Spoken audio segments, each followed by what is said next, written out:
Lord be with you. And with your spirit. A reading from the Holy Gospel according to Luke. Glory to you, O Lord. While the crowd was pressing in on Jesus and listening to the word of God, he was standing by the lake of Gennesaret. He saw two boats there alongside the lake. The fishermen had disembarked and were washing their nets. Getting into one of the boats, the one belonging to Simon, he asked him to put out a short distance from the shore. Then he sat down and taught the crowds from the boat. After he had finished speaking, he said to Simon, "Put out into deep water and lower your nets for a catch." Simon said in reply, "Master, we have worked hard all night and have caught nothing. But at your command, I will lower the nets." When they had done this, they caught a great number of fish, and their nets were tearing. They signaled to their partners in the other boat to come to help them. They came and filled both boats so that the boats were in danger of sinking. When Simon Peter saw this, he fell at the knees of Jesus and said, "Depart from me, Lord, for I am a sinful man." For astonishment at the catch of his fish, they had made seize of him and those with him, and likewise James and John, the sons of Zebedee, who were partners of Simon. Jesus said to Simon, "Do not be afraid. From now on, you will be catching men." When they brought their boats to the shore, they left everything and followed him. The Gospel of the Lord. Praise to you, Lord Jesus Christ. With regards to the level of faith and commitment, we have different levels of this. And we do not judge the conscience of the people, but we categorize them for the sake of understanding and effective response to them according to their level of faith. So at the outside, we have the several circles, concentric circles. At the outside, we have what we call the crowd. So crowd Catholics, like what happened during the time of Jesus. So they're just observers, they're crowds. They're not really committed to Jesus. Some of them do not believe in Jesus and in His words. They're just simply like curious, or on vacation, or visit, or just a guest, although Catholics. So they come to the church just to, wow, the church is beautiful, the building is beautiful. It's simply appreciation of the building itself. Not really coming to pray and to communicate to God, but just to have the pictures taken, etc. So these are Catholics, and many of them. Okay. Baptized, but they're simply crowd, member of the crowd. No commitment, no association, no organization, no loyalty to the church, no desire to pray, no interest to receive the sacraments. They just come to ask for a service for a particular situation, needs, and then they go home.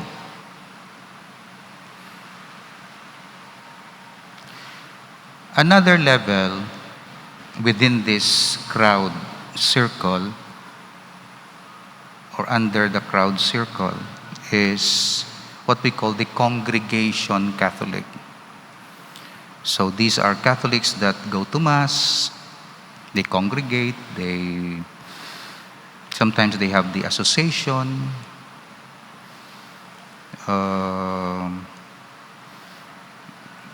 If they remember to participate, they participate. If not, then it's okay. No big deal. They are not affected. They just congregate. but better than the crowd Catholic with regards to the manifestation of faith. And there are a lot of Catholics like this. Congregation Catholic. They congregate during fiesta only, or marriage.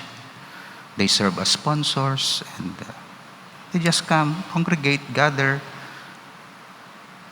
and then no deep commitment or strong commitment at all. Under the level of the congregation, we have the committed Catholics. Committed with regards to the use of time. They spend some time to pray, to serve the church. They also have pledges and commitments. They volunteer to some works as choir, as altar nights, or whatever. So there is a level of commitment. Sometimes those committed may go back to the congregation level, or sometimes they may lose their way and then join the crowd Catholics. Sometimes they are committed because they love the priest, and then they go back to the crowd level when they don't like the priest. So they're Catholics. With regards to the manifestation of faith, don't get me wrong, because I'm not judging consciences or spirituality. Only the manifestation with regards to the spending of time and resources and commitment to the church and to prayer life, to the sacraments. So we have several good people committed, oftentimes member of an association or leaders of an association. They take good care of their flock, of their associations. They do their job, their duties assigned to them. And you can find them as regular mass goers. But the deepest level is what we call the core group level. This, in comparison to the group that Jesus dealt with, this is what we call the 12 apostles. And then we have the 72 apostles. Then we have the 500. Then we have the observers. This is the core group. It's good to get a core group like pastoral council, finance council, those who have enough time to serve the parish. From this core group, they have the prayer life. Oftentimes they are daily mass goers, but they keep their prayer life intact. They put into action their belief, their faith. They're virtuous, okay, with Christian virtues like humility, docility, and serviceable. Okay. Their values are not like the crowd value. What they come only to get, to receive. Now the core group or the committed, they come to give, to serve. It's not so much, Lord, help me, but rather, how can I help, Lord? Because oftentimes the crowd people, the congregation people, they come, Lord, help me. Petition. But the committed and the core group, they also pray like that, but the focus is, Lord, how can I help? How can I serve the church? How can I help? How can I spread the kingdom? How can I help the parish? How can I help in the evangelization? How can I help bringing people back to you? How can I facilitate baptism and confirmation and social apostolate? These are committed persons. So, ang aton reflection subong, gambal kita sa pagtuo. Tagang pagtuo na butang sa aksyon. Di makita mo na. May pagtuo nga crowd, may pagtuo nga congregation, may pagtuo nga committed.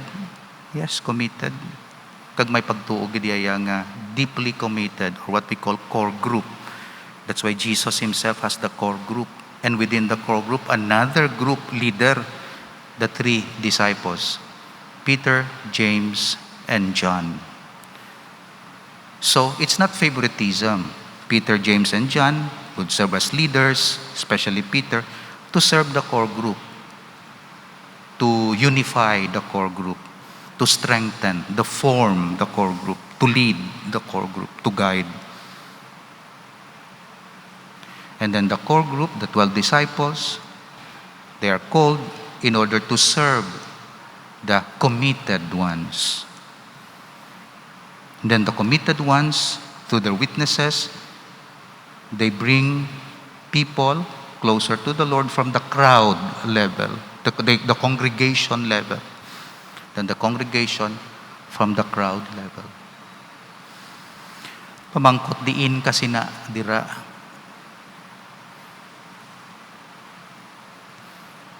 Diin ang lapas sa faith sang archdiocese. Diin kita na belong. Sa sulod mismo naton, pila kabilog ang core group. Nga Lord, I'm ready, use me, help, I will help. Pila katawo may amo sina with regards to spreading the gospel. Pila ka porsyento.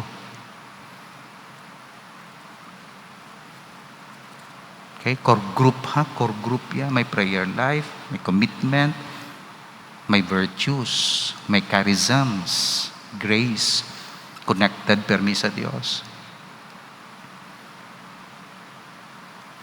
Budlay mag-take care sang parokya. Kung puro tanan sila crowd, kung crowd abi kamo tanan, budlay. That's why gina-empower kamo. That's why you remember sang akon hambal sang una, tani wala sang parokyano nga wala ministry sa lapas. Namuning namin ko. Of course, it's a gid nga ambisyon, no? Pero it's a statement nga tani wala sang Katoliko sa lapas nga wala ministry, meaning hindi committed nga bisan member na lang sang congregation.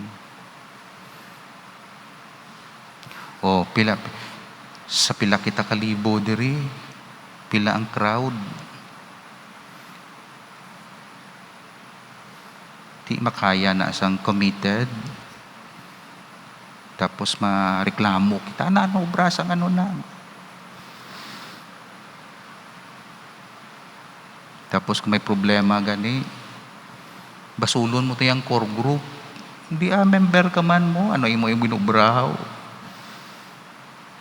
Basulon mo tayang core group nga hindi ka Katoliko, baptize ka man. Tapos sige ka lang nga reklamo. Mula ka man nagasulod sa congregation, association, ministry. Bisita ka man lang, tapos reklamo ka, pauli ka. Ti anong mabulig mo sina? Sa mo ng faith nga hambal naton. Hindi siya faith lang yang feeling. Faith siya nga commitment. Commitment kay kay Jesus. Kag sa sa igin bilin nga obra. Bilin niya ni sa aton mo, lain-lain lang aton yang role. Pero pareho kita commitment.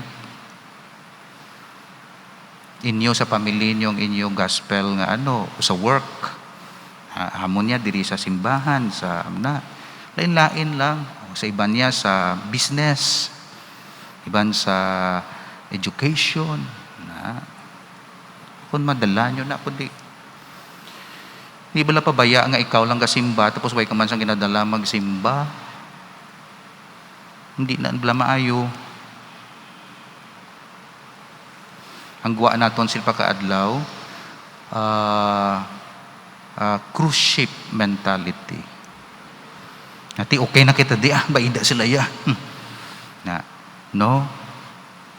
May responsibilidad kita. I-share naton, dalun gid naton ng tao.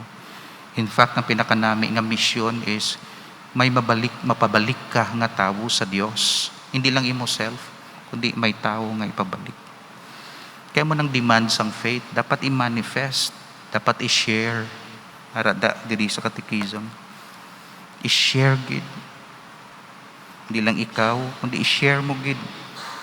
Kaya ang sharing amo ng bunga sang imo faith. Gina-appreciate naton mga tao nga grabe gid ang ila panikasog, catechists, lectors, commentators, nagserve gid. Appreciate naton. In fact, hindi man gani sila iban members ang congregation, pero naga-witness tudlo ila kabataan, catechesis, love of God, love of neighbor, 10 commandments, importance of the grace and the sacraments. Kulang kita sa pagtudlo sa kabataan sa importance, primacy of grace. Puro lang human effort. Wala sang grace. Makadumdum lang sang divine grace kung helpless na kag hopeless. Pero in ordinary situation, di siya kadumdum to pray. Mag-consult sa Diyos. Mamangkot sa prayer. Sakto bala ni ako na obra, sakto bala desisyon ko, wala sina, kulang gid.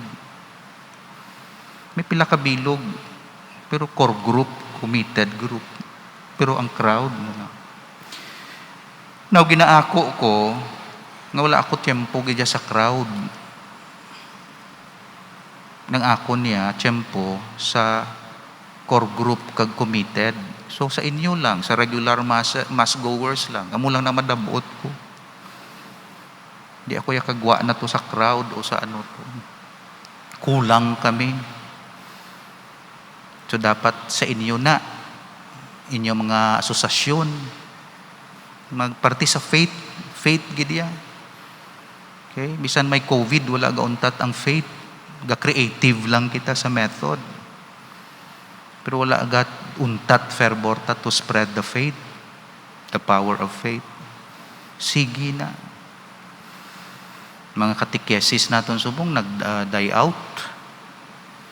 Although may nagka-catechesis sa balay, pero ang COVID ni o tanawan. Pero hindi kita maguntat, kay hambal sa aton diri, ang faith iyaya is to be put into action and to bear fruit, to produce another Christian. True, authentic Christian. So hindi ka mo mapatay nga, hindi ka mo ka-produce ang another authentic Christian. Pangayuon nyo, Lord, di ko anay pagpatya. Ma-produce pa ko sang isa ka Kristiyano, authentic. Napatay ka imo ya, wala ka sang produce. Nagdamo lang kwarta mo, pero way ka ka-produce ang another Christian, another Catholic, good Catholic. Wala mo napasa. Ang fruit iyaya hindi sa material. Ang fruit iyaya sa another Christian. Kung pari ka, another pari. Kung katoliko ka, another katoliko. Munang fruits, spiritual fruits naton. Iban damo-damo gid na appreciate nila naton ang mga asosasyon, damo na produce nila. Ining mga social apostolate, instrument lang yan to produce another faithful. We do not stop sa social apostolate. Kaya kung mag-stop kita sa social apostolate, that's secular mentality. Humanitarian na yan, DSWD na yan. Which is good. Kiti human, Pero bilang Katoliko, we do not stop there. Ginadala naton sa faith, kaya ang means lang na sa aton. Ang ining feeding is not the end in itself. It's a means to an end. Kaganong end, produce more Catholics in them, sa mga recipients, that they may glorify the Lord. Na munang purpose ta.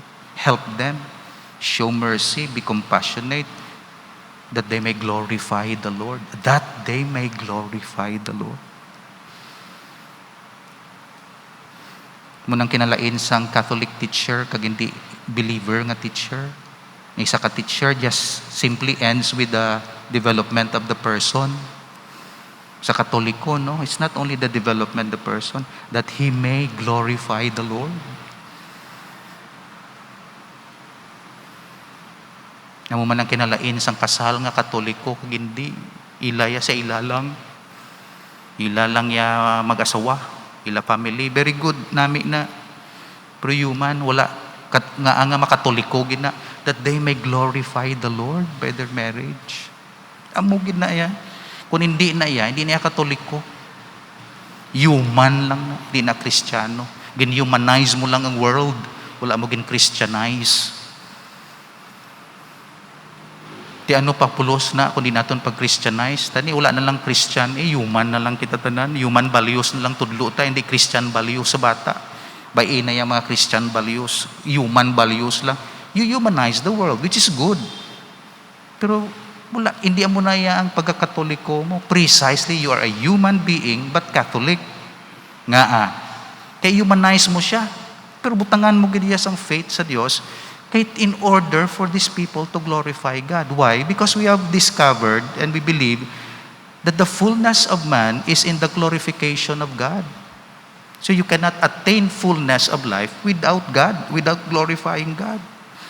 That's why Catholic spirituality perfects, purifies our human life. Kagamo na ang obra sang faith. So we do not destroy what is good in humanity, in education, in politics, in whatever. We only give them Christian flavor, Christian meaning. Kay balaan nato ng Christian meaning, amo nang foundation sinadira. So amo nang challenge sa aton, it's not only to humanize the world, but to Christianize. And when we say Christianize, we bring in faith in all the affairs of the world, prudently, with respect sa freedom sang tao, at the same time, reconnect them to the Lord. Agod nga, ang ila ordinary life, mangin divine life, kagang ila ordinary marriage, mangin divine marriage, kagang ila ordinary profession, mangin divine profession, kagang ila ordinary work, mangin divine work. Kag naga-Christianize ang balay mo nga ordinaryo, ginpublisingan mo, ka-Christian. Amo na ang faith, amo nang meaning sang faith. Ang aton ordinary subong adlaw, ano subong Huwebes, tungod may prayer kag may naga-Christian day siya. So kung wala ka prayer, wala ka prayer life, wala ka connection, wala ka faith, it's just an ordinary day. It could be like secular happiness or joy. Pero sa inyo, kita ninyo, naghandom ka mo kay gina-Christianize ninyo ang time. Tanan, pati time gina-Christianize. O tanawa bala, may mga celebrations, kaya ga-Christianize. Adlaw naton ga-Christianize.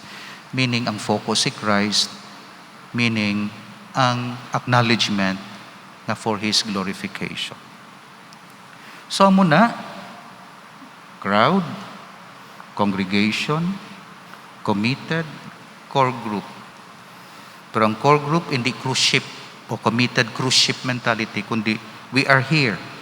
Many are called, but few are chosen. Pero ining choice of the few is not favoritism. It's work. So that you serve, bringing people. And that is faith. To produce Catholics like you. And pray that you will not die without the seed. Another Catholic, then boom, another seed. Then they produce. In the person of your children or grandchildren or friends, the poor, kung ano dira. Lisa, tanawabla obra ni Lisa, social apostolate, tago. Si Lisa, duhinog, si Ma'am Lisa. Na-appreciate ko, of course, na-appreciate ko tanan, di ko ma-mention na tanan. May time siya mong kag may ano. So, amuni siya, mga mo. Dam day Beth Belicina, day Ma'am Campos, bisan ka masakit. Day, kung sino dara, Dalia, sa mga ano.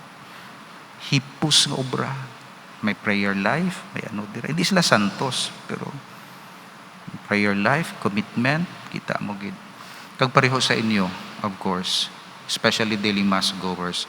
Si Ma'am Padilla, active ni siya sang una, subong hindi na, kahit may physical limitations na siya, pero katinguha, adlaw-adlaw, garisgo, sa may COVID. Si Ma'am Campos, pang-away sa gabantay sa para kasulod lang, di ba ma'am? Masimba kami. So, pang-away in a good sense, meaning to say, allow us to express our faith. Well, let us receive the Holy Communion. Hindi kami pagpunggi, di kay amo nang kalipay namon. Maluya kami kung hindi kami kasimba. Kung i-lockdown lang ninyo ni tanan, do amo na, do gina, ano ko lang feeling ni ma'am.